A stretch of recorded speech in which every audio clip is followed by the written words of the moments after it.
Hello दोस्तों, computer science with Python video series में एक बार फिर आप लोगों का स्वागत है। लास्ट सेशन में हम लोगों ने यूनिट 1 फिनिश किया था। यूनिट 1 में अगर आपका कोई डाउट है, आपको कोई समस्या आती है तो आप वीडियो के एंड में कमेंट बॉक्स में लिख के मेरे से पूछ सकते हैं। नाउ आज हम लोग यूनिट 2 आपका स्टार्ट करने वाले हैं, दैट इज़ प्रोग्रामिंग मेथोडोलॉजी।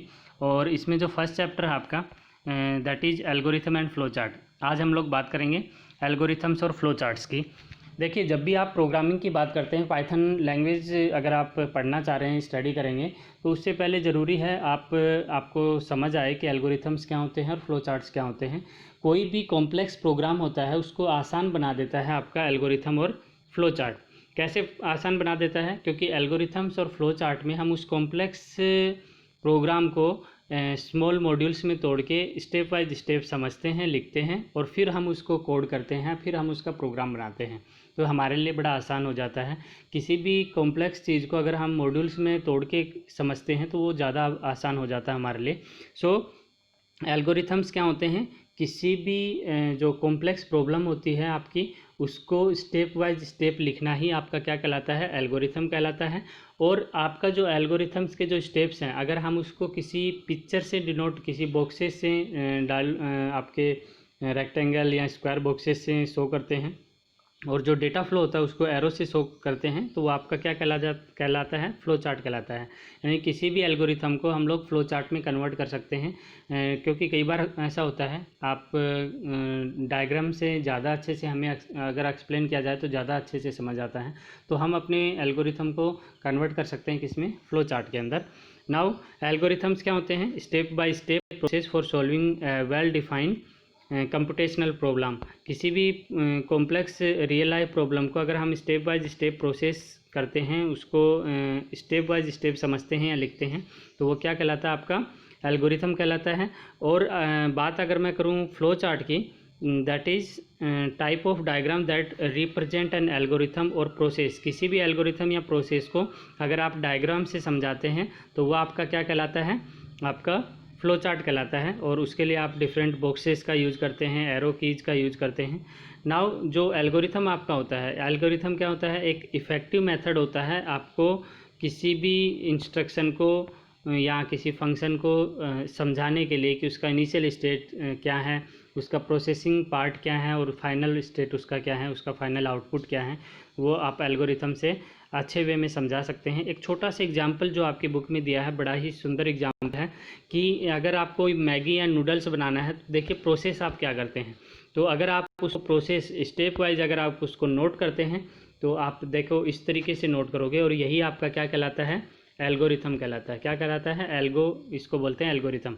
ठीक है, तो आप क्या करेंगे? अगर आपको मैगी या नूडल बनाना है तो फर्स्ट स्टेप आप स्टार्ट करेंगे, आप एक पैन लेंगे और उसमें पानी रखेंगे यानी वाटर डालेंगे, और देन आप उसको बर्नर पे रख देंगे, बर्नर ऑन करेंगे और आप उस वाटर के अंदर मैगी और मैगी मसाला जो होगा आपका वो आप उसमें डाल देंगे।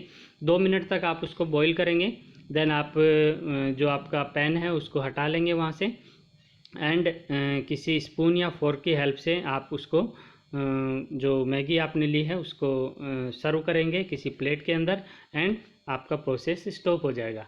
तो ये देखिए, आपका जो प्रोसीजर था आपने उसको 10 स्टेप्स में लिख के बड़ा आसान कर दिया है काम को, कि अगर ये स्टेप्स कोई फॉलो करता है तो कोई भी पर्सन जो है वो मैगी एंड नूडल्स बना सकता है। तो ये आपका क्या कहलाएगा कि आपने उस प्रॉब्लम का, आपने उस जो जो सिचुएशन थी आपको दी गई थी, उसको आपने एक एल्गोरिथम में डिनोट कर दिया, जो आसान कर देता है आपको किसी भी चीज़ को समझना। नाउ एल्गोरिथम्स जो होते हैं उनको भी हम कैटेगराइज करते हैं किसी भी प्रोग्राम को। देखिए, the way of execution of a program shall be categorize in 3 way. किसी भी प्रोग्राम का एग्जीक्यूशन जो होता है वो 3 तरीके से हम लोग समझ सकते हैं: सीक्वेंस स्टेटमेंट, सिलेक्शन स्टेटमेंट और इटरेशन, या फिर हम लूपिंग भी बोलते हैं इटरेशन को, इटरेशन स्टेटमेंट्स। इनको हम कंट्रोल स्ट्रक्चर भी बोलते हैं। अगर कहीं पे कंट्रोल स्ट्रक्चर लिखा है या फिर लूपिंग लिखा है या फिर इटरेशन लिखा है तो उसका मीनिंग सेम है, राइट। नाउ सबसे पहले मैं बात करता हूँ सीक्वेंस स्टेटमेंट की। तो सीक्वेंस स्टेटमेंट में क्या होता है? जैसा कि नाम से आपको पता चल रहा है कि आपका ये सीक्वेंस होगा, यानी कि एक इंस्ट्रक्शन दूसरे इंस्ट्रक्शन के बाद फॉलो करेगा, यानी कि उनमें एक सीक्वेंस होगा। आप उस सीक्वेंस को ब्रेक नहीं कर सकते, ऑलवेज आप उस सीक्वेंस को फॉलो करते हैं। In this program all the instructions are executed one after another, एक के बाद एक आप उसके प्रोग्राम में जो आपका इंस्ट्रक्शन दिए होते हैं उनको आप एग्जीक्यूट करते हैं। सो फॉर एग्जांपल आपको गुड मॉर्निंग प्रिंट करना है तो आप स्टार्ट करेंगे, then print good morning and stop कर देंगे, यानी कि आपका ये प्रोसीजर फॉलो होगा। आप ऐसा नहीं कर सकते कि गुड मॉर्निंग पहले प्रिंट कर देंगे और उसके बाद स्टार्ट करेंगे, ऐसा नहीं होता है। सो सीक्वेंस मैटर करता है आपके प्रोग्राम में। तो वो आपके स्टेटमेंट्स कैसे होते हैं, सीक्वेंस स्टेटमेंट होते हैं। तो किसी भी प्रोग्राम को एग्जीक्यूट करने के लिए जो ऑर्डर आपको मेंटेन करना होता है उस केस में हम लोग उसको क्या बोलते हैं, सीक्वेंस स्टेटमेंट बोलते हैं। दूसरा एग्जांपल हम लोग इस तरीके से समझ सकते हैं, किसी भी अगर रेक्टेंगल का आपको एरिया फाइंड आउट करना है तो आप क्या करेंगे, स्टार्ट करेंगे, देन एल और बी का वैल्यू आप लेंगे, स्टोर करवाएंगे एल और बी का वैल्यू, देन उनको मल्टीप्लाई करेंगे और उसको एरिया में क्या कर देंगे, स्टोर कर देंगे और फिर उस एरिया को प्रिंट कर देंगे एंड देन स्टॉप। तो अगर आप इसके सीक्वेंस को अगर आप चेंज करेंगे तो आप कभी भी अपना आउटपुट जो है वो आपको नहीं मिलेगा, क्योंकि ऐसा नहीं है कि आपको एल और बी का वैल्यू नहीं आपने स्टोर करवाया है और डायरेक्ट आप एरिया कैलकुलेट कर रहे हैं, तो आपको वैल्यू नहीं पता तो एरिया कैलकुलेट नहीं होगा। तो ये आपके किस में आते हैं, सीक्वेंस स्टेटमेंट्स में आते हैं। आपको सीक्वेंस ध्यान रखना है कि आपको किस तरीके से प्रोग्राम में वैल्यूज़ कंसिडर करनी है। दूसरा आपका होता है सेलेक्टिव स्टेटमेंट्स।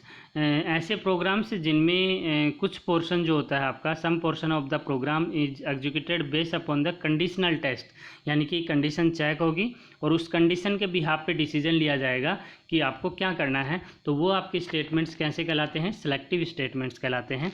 फॉर एग्जांपल यहाँ पे एक अच्छा एग्जांपल दिया हुआ है कि आपको एक एल्गोरिथम लिखना है, क्या करने के लिए, ये जो जितने भी हम लोग स्टेप वाइज लिख रहे हैं ये आपके क्या है, एल्गोरिथम्स है। तो कोई भी कंडीशन जब आपको दी जाती है, कोई भी सिचुएशन आपको दी जाती है तो आप उसका एल्गोरिथम देखिए कैसे लिखेंगे। अगर सेलेक्टिव स्टेटमेंट्स की बात करूं और आपको एक सिचुएशन दी कि कोई भी पर्सन एलिजिबल है वोट के लिए या नहीं है, वो चेक करने के लिए आपको एल्गोरिथम लिखना है, ठीक है। तो ये किस में आएगा आपका, ये सेलेक्टिव स्टेटमेंट्स में आएगा। क्योंकि आपको पता है अगर एज 18 या 18 से ज़्यादा है तो वोट कर सकते हैं, अदरवाइज वोट नहीं कर सकते। तो देखिए किस तरीके से हम लोग कंडीशन चेक करेंगे। पहला स्टेप स्टार्ट किया आपने, देन आपने एक कोई भी वेरिएबल ले लिया एज नाम का और उसमें आपने कोई एज स्टोर करवा दी और वो एज हम लोग चेक करेंगे नेक्स्ट स्टेप में, क्या वो एज 18 या 18 से ग्रेटर है, 18 या 18 से ज़्यादा है। अगर ऐसा हुआ देन आप स्टेप 4 पे जाएंगे, अगर ऐसा नहीं हुआ देन आप स्टेप 5 पे जाएंगे। फॉर एग्जांपल ये कंडीशन ट्रू है, यानी कि एज आपकी 18 या 18 से ज़्यादा है, तो आप 4 पे जाइए। 4 में क्या लिखा है, आप एलिजिबल हैं वोट करने के लिए एंड गो टू स्टेप 6, यानी कि हमें अब ये रीड नहीं करना है 5th स्टेप, आप डायरेक्ट क्या कर देंगे, स्टॉप पे चले जाएंगे। यानी कि एज अगर आपको 18 या 18 से ज़्यादा मिलती है तो आप डायरेक्ट लिखेंगे eligible to vote and stop.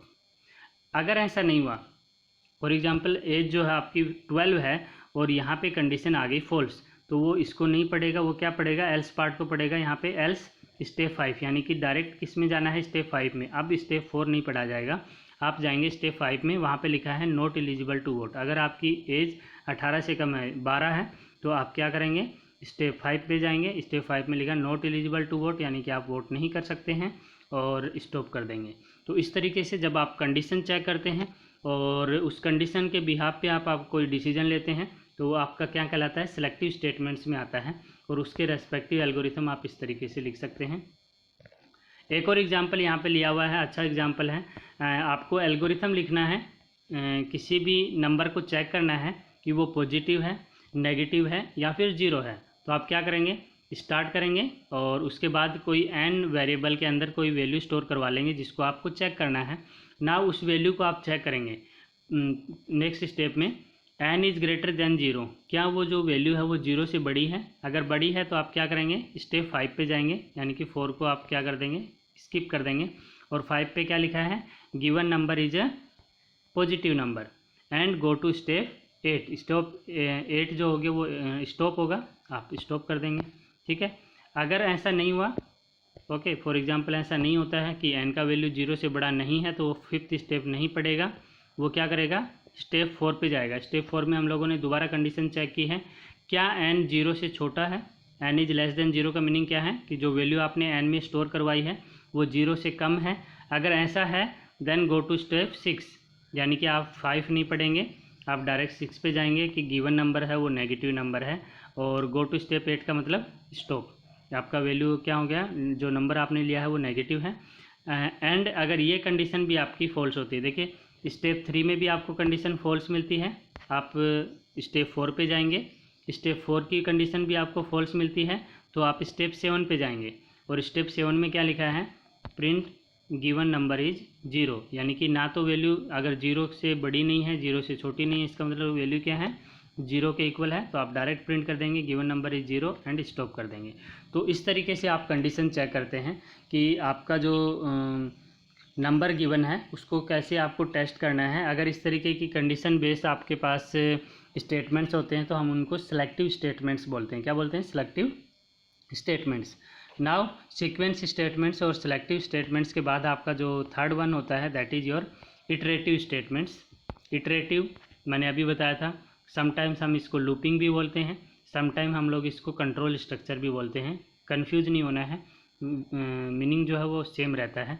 इसमें क्या होगा आपके पास में कि एक से ज़्यादा बार अगर आपकी कंडीशन ट्रू मिलती जाती है तो आप एक जो प्रोसीजर है, आपके जो 2-3 स्टेटमेंट्स हैं आप उनको बार बार रीड करते हैं तो वो आपकी लूपिंग के अंदर आ जाता है, इटरेशन स्टेटमेंट के अंदर आ जाता है।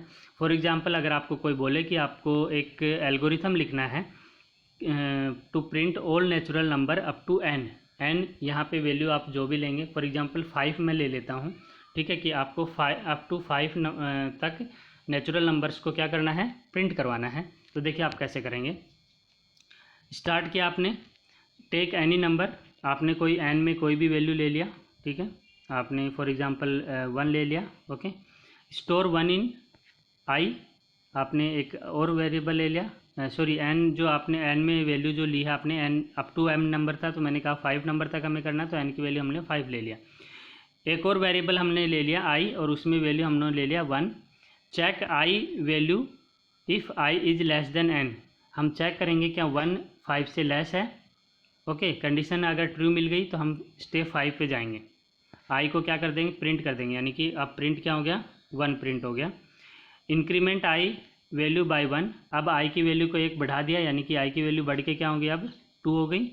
गो टू स्टेप 4, दोबारा स्टेप 4 पे जाएंगे, दोबारा से कंडीशन चेक करेंगे क्या 2 5 से कम है, अगर कम है तो दोबारा से 2 को प्रिंट कर देगा, फिर 2 की वैल्यू 1 इंक्रीज करके क्या कर देगा, 3 कर देगा, वापस कंडीशन, ये लूप चलता रहेगा। ये आपका जो है 4 से हम लोग 5 में आए, फिर उसकी वैल्यू को इंक्रीज कर रहे हैं, 6 में आ रहे हैं, और 6 से वापस हम लोग 4 में जा रहे हैं। तो ये लूप चल रहा है आपका 4 5 6 और वापस से 4 पे जा रहे हैं, और ये तब तक करेंगे जब तक कंडीशन हमारी ट्रू मिलती है। 3 पे भी कंडीशन ट्रू मिली, 3 को प्रिंट कर दिया।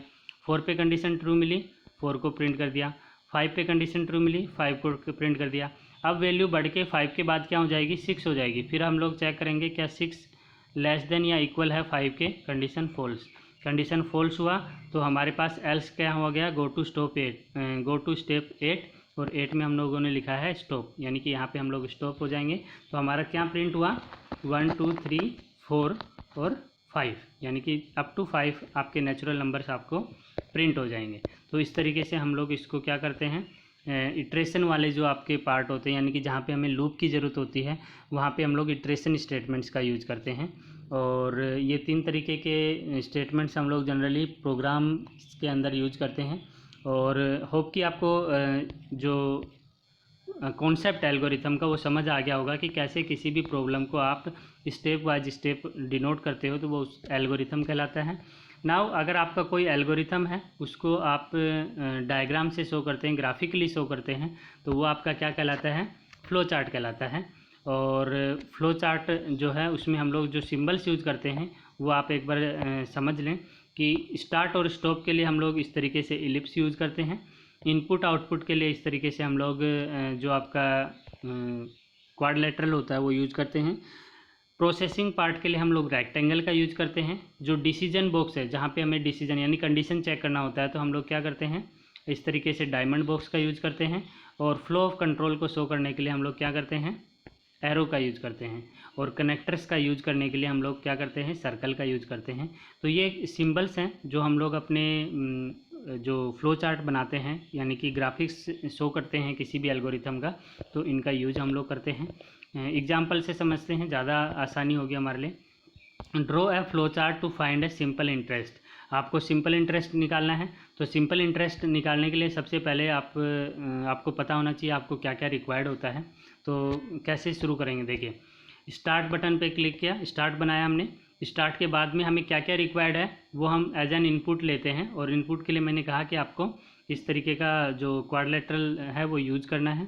और उसमें कैसे क्या लेंगे value, input P principal, R rate और T टाइम, ये वैल्यू हम लोगों ने एज एन इनपुट ले ली। नाउ सिंपल इंटरेस्ट कैलकुलेट करेंगे। प्रोसेस को हम लोग रेक्टेंगल से शो करते हैं, तो प्रोसेस में हम लोगों ने लिख दिया simple interest equals to P into R into T divide by 100। यहाँ पे हमारा ऐसा ही कैलकुलेट हो जाएगा। अगर उसको हमें प्रिंट करना है यानी कि आउटपुट शो करना है तो प्रिंट ऐसा ही, आउटपुट और इनपुट का जो सिंबल होता है वो सेम होता है।